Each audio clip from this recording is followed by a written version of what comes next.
bring you up to speed on a few things that we're going to be doing here soon. Jeff Yasteen is going to be joining us this week. We will be bringing back the Money Master to check on what's happening after the bell. He's taken care of in Wall Street. But for today, we are going to look at a very specific issue, and that is what is happening in the city of Baltimore, because what we have seen unfold in this city over the last month has been really nothing short of devastating. A young man dead, 6 police officers charged with his murder, homes and businesses burned to the ground, and an entire community fed up with being mistreated by police. Producer Eric Furman takes us on a tour of the sights and sounds of Baltimore over the last month. A screaming man pinned beneath 2 Baltimore City police officers. I really hope that somebody sees this for what it is. It's police brutality, dude. Neighborhood cell phone cameras were rolling on Sunday at Mount Street and Presbury Street in West Baltimore. This was moments after police say a man ran away from the officers who tried to arrest him for reasons police won't divulge. The man is now hospitalized with serious injuries. They had him in a crab-like position where his legs were bent back and his arms, he was handcuffed.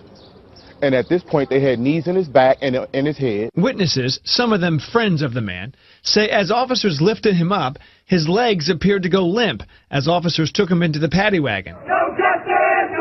Deep into the night, West Baltimore residents continue to show their outrage in the wake of Freddie Gray's death, a death they blame on police. Monday's protest outside Baltimore PD's Western District Station comes a day after the 25-year-old died.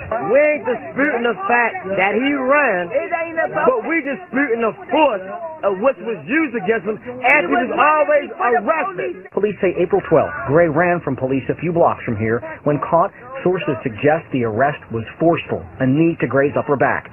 This video shows him being taken into a police van. An autopsy revealed Gray sustained a spinal cord injury so severe that it claimed his life 7 days later. I hope that the police are arrested, the ones who did it to him, the backup that came, the paddy wagon driver, all of them need to be arrested because they indulged in it. As demonstrations continue in Baltimore, the city's chief prosecutor announced criminal charges against 6 officers. I heard your call for no justice, no peace. Your peace is sincerely needed as I work to deliver justice on behalf of this young man. Baltimore State's Attorney Marilyn Mosby called the April 19th death of 25-year-old Freddie Gray a homicide. Charges range from second-degree murder to manslaughter to second-degree assault. We are disappointed in the apparent rush to judgment, given the fact the investigation into this matter has not been concluded. Freddie Gray's family says the charges are satisfying. These charges are an important step in getting justice for Freddie. And if people want to show their support, to do so peacefully.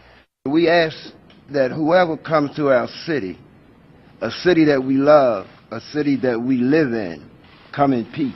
It was a tense, at times physical protest on the streets of Baltimore. I'm here to protest outright. This could be any one of us. Mounted police and protesters facing off on South Howard Street close to Camden Yard.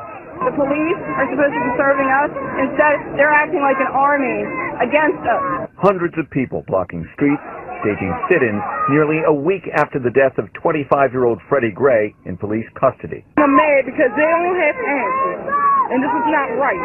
At times, it went beyond protest, with car windows smashed and reports of looting. Behavior disavowed by some here. We're here for nonviolence. We know there has been some rioting and some looting, but that's not all of us. Many are angry that Gray suffered a spinal injury that turned fatal after he was put into a police transport van. Authorities have admitted officers didn't strap Gray in and didn't give him medical attention despite his pleas for help. What CEOs? They ride you rough all the time to make sure that by the time you're at the precinct, you're hurt.